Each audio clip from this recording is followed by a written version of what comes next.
नमस्ते जी, नमस्ते। सो salient features of the constitution कर रहे थे हम. That was chapter 3. तो अभी तक it won't make sense to you if you haven't watched the previous video, so you'll need to watch them before you start with this one. All right. So now up till I think point 4 last video I had mentioned Granville Austin's books. So now we're resuming from the British parliamentary form. So what did we adopt? We adopted the British parliamentary form. We didn't adopt the American presidential system. So in the British parliamentary form, the key point to note is that the legislative organs, that is the law-making organs, and the executive organs, that is आप जो execute कराते हैं. अच्छा, आपके लिए homework. Executive हैं कौन कौन?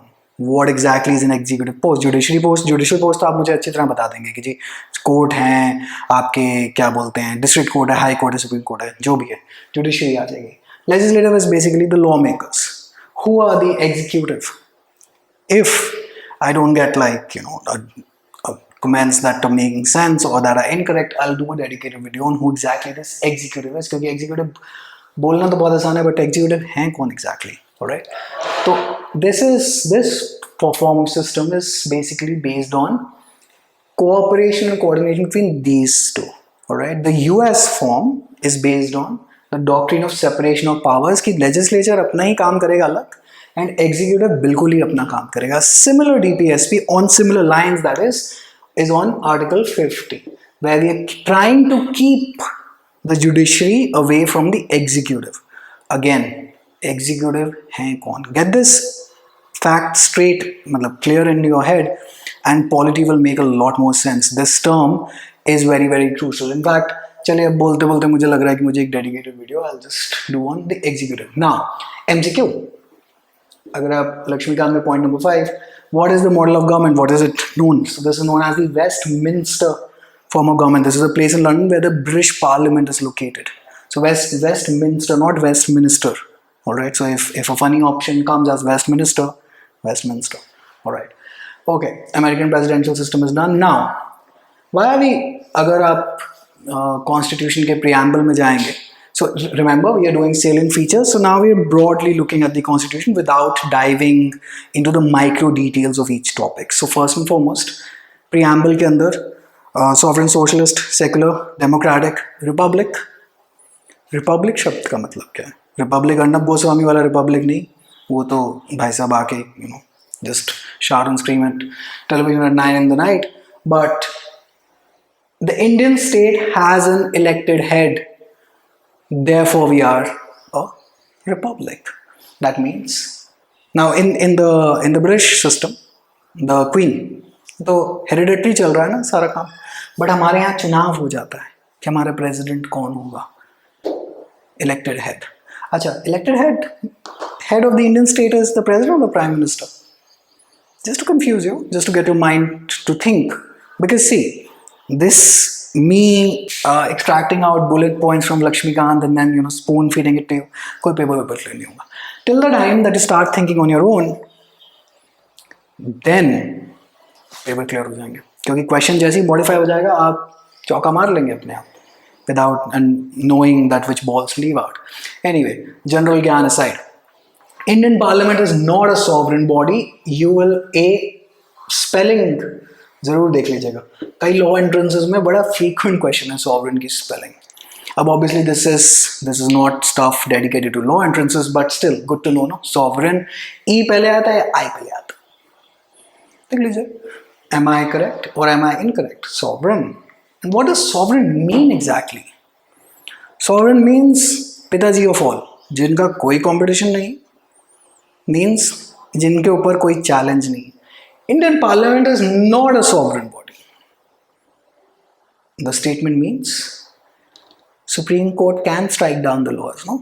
तो अगर आप एक दूसरी प्लेलिस्ट, यहाँ पे एक लिंक है, Indian legal history, that is playlist का नाम है, उसमें मिनर्वा मिल्स, गोलकनाथ, केशवानंद भारती, क्या हो रहा है यहाँ पे इन केसेस में, शंकरी प्रसाद, सज्जन सिंह, क्या हो रहा है इन केसेस में? क्या हो रहा है? पार्लियामेंट और सुप्रीम कोर्ट की लड़ाई चल रही है. पार्लियामेंट कहती है कि मैं आर्टिकल 39B और C, that is DPSPs, will come to those later, के ऊपर सोशलिस्ट लॉ बनाऊंगी. तो लोग सुप्रीम कोर्ट पहुंच जाते हैं कि भैया एक एंड पे तुम मुझे फंडामेंटल राइट दे रहे हो, एक एंड पे तुम कह रहे हो कि मैं तुम्हारे सारे राइट्स उड़ा दूंगी क्योंकि DPSP. तो अब ये तो बहुत this is a nightmare situation for the people. So can the Supreme Court strike down laws made by Indian Parliament? Yes. Therefore, it is not a sovereign body. But in the UK, the parliament is a sovereign body. Therefore, whatever the parliament does, हो गया काम, खत्म. अच्छा, US में Supreme Court has the powers of judicial review, but it has much broader powers. Now, what happens is, so we are not going to go into the comparative analysis of what the Indian Supreme Court system is and what the US Supreme Court system is, because that's a separate story altogether. I think about 10 videos can be made on those lectures. They're primarily for LLB, basically law schools. आपके जो NLUs में mostly ये topic बहुत ज़्यादा discuss किया जाता है. अच्छा, अब क्या चक्कर है जी कि यूएस में जो सुप्रीम कोर्ट, एक ही आप एलएलएम लेवल एंट्रेंसेस या एक जनरल लीगल जीके ज्ञान के लिए मार्बरी वर्सेस मैडिसन, ये वो पॉइंट है जहां से US Supreme Court assumed full power कि जी हम ही यहाँ पे, parliament will have to come to us, अगर कुछ दिक्कत हुई तो गड़बड़ हुई तो हमारी चलेगी. इंडिया में भी ऐसे ही कुछ है, अगर पार्लियामेंट ने गड़बड़ कुछ कर दी, लोग पहुंचे सुप्रीम कोर्ट और सुप्रीम कोर्ट से वो लॉ वो चैलेंज करा ले, जैसे CAA NRC में हो रहा है, और any law that you can get it nullified if the Supreme Court agrees with you, obviously. But the Parliament can change the very constitution, and then the Supreme Court has to decide basically based on that constitution. Therefore, it just may not be possible for the Supreme Court to strike down everything. Basically every wrong thing. 39th amendment याद आती है उससे मुझे. चलिए जब amendment discuss करेंगे तब कर लेंगे, बट 39th अमेंडमेंट याद आती है. तो उसके अंदर भी जी हमने, आप जिस किताब को मान लेते हैं, लेट अस से यहाँ पे किताब है, आप इस किताब को लेकर डिसीजन दे रहे हैं ना, and you by this book are saying that I am wrong when I am presuming to be the parliament. I'll just change this goddamn book only. Then what will you do? You can't decide outside of this book, right? A good book on CRPC. Therefore, we have taken some elements from the US का Supreme Court system, some elements from the UK का parliamentary system, synthesized them, and basically evolved a new one. जिसके अंदर थोड़ी सी हमारे यहाँ Supreme Court की भी चलती है, थोड़ी सी हमारे यहाँ Parliament की भी चलती है, and that is basically the core of every goddamn constitutional law lecture. जो इंडियन लीगल हिस्ट्री जब से हम आज़ाद हुए 51 से, शंकरी प्रसाद, सज्जन सिंह, गोपालन, गोलकनाथ, केशवानंद भारती, मिनर्वा मिल्स, इंदिरा गांधी, ये क्या है? ये यही है. तो ये तो बड़ा आसान है, लक्ष्मीकांत से पॉइंट नंबर 5 पढ़ लेना, चैप्टर 3 salient features. बट उसको आप ऐसे सोचिए, because see, I will not deride you saying, oh, you don't have the capacity to think. No, you have every capacity to think. Just that you're never told to think. वो teacher आता है, चलो जी पढ़ लेना, आपने पढ़ा तो दिया मैंने जो किताब लिखी, लेकिन हम इसको सोचें और समझे तो सही. जब हम सोचना और समझना शुरू कर लेंगे, our examinations will become much more clear. Okay, then we are looking at fundamental rights, right?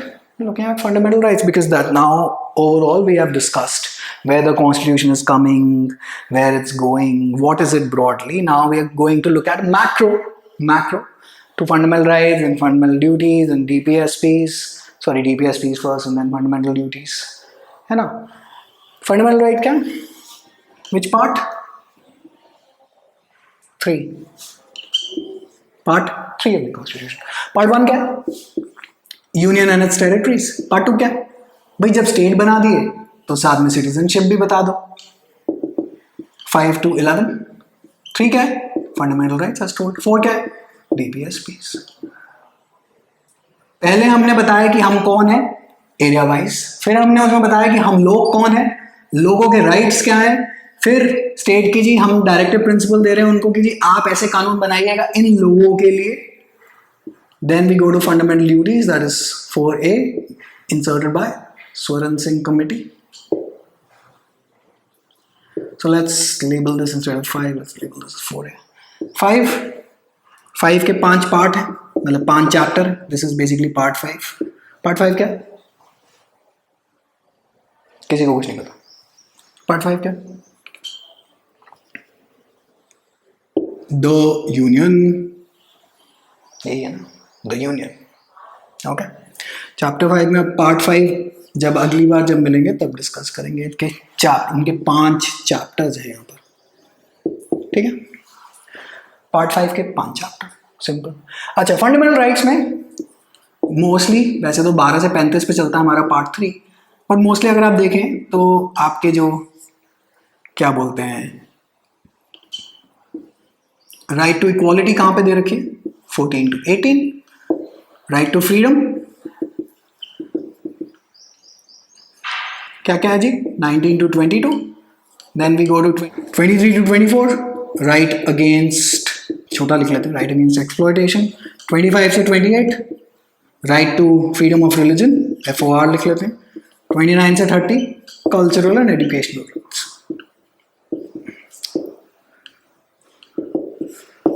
अब चाहे आप UPSC का एग्जाम की तैयारी कर रहे हैं, चाहे जुडिशरी कर रहे हैं, चाहे any even for a 3-year law entrance, not for a 5-year law entrance, you need to know the articles numbers कि कहाँ कहाँ क्या क्या दे रखे, 17 में क्या है, 16 में क्या है, 15 में क्या है. We're going to discuss all of that when we get to fundamental rights. Broad overview we are taking today. Okay. अच्छा जी. DPSP is going from 36 to 51. यही है ना. 37 के अंदर ऑब्वियसली नॉट एनफोर्सेबल है, राइट. अच्छा, डीपीएसपीज के बाद क्या दे रखा है आपके, डीपीएसपीज क्या है, these are like guidelines in which the government has to make laws as per this guideline. So these are basically positive obligations of the state that they owe it towards you, that that they don't try to violate this. तो एक question भी आता है, DPSP और balance between fundamental rights, मतलब the constitution is based on a balance between DPSP and fundamental rights given in which case law, Minerva mills, and this specific case law discussion and everything is given आपके in the playlist, यहाँ पे जो आई जो बना हुआ आ रहा है वहाँ पर. ओके, DPSP के बाद क्या है जी, फंडामेंटल ड्यूटीज इंसर्ट हुई, दैट इज पार्ट 4 है, दैट इज आर्टिकल 51 है. Got it. 51A के अंदर 86 अमेंडमेंट ने एक और फंडामेंटल ड्यूटी जोड़ी थी, ड्यूटी के, if I am not mistaken. And how many fundamental duties are there in total, that's 11, right. Now overall अभी हमने एक ओवरव्यू लिया है कॉन्स्टिट्यूशन का कि चीज़ें जो हैं वो क्यों हैं और कैसी है और किस चक्कर में. That is the main portion, that is the main I would say the rationale behind studying the first 3 to 4 chapters of Lakshmikant is that ये तो है, आपने बता तो दिया, फंडामेंटल राइट भी है, DPSP भी है, ये है क्यों. तो कहानी तो हमने शुरू से देख ली थी कि कहाँ से आ रहा है, GOI एक्ट्स देख ली, चार्टर एक्ट्स देख ली. Then we have in the previous video also on chapter 3 looked at a preview of the broader, basically the overview of the constitution. Now we've entered into this domain. In the next one, I think chapter 3 is going to be over salient features, and then we're going to start with a microscope, start with the preamble, then the fundamental rights, then DPSP essay. So note down all details, all right, and yeah, that's it for this one, at least before you get bored to death. Wishing you all the very best. Have a good day ahead or a good night, whatever, whenever you're watching this. All right, all the best. Bye.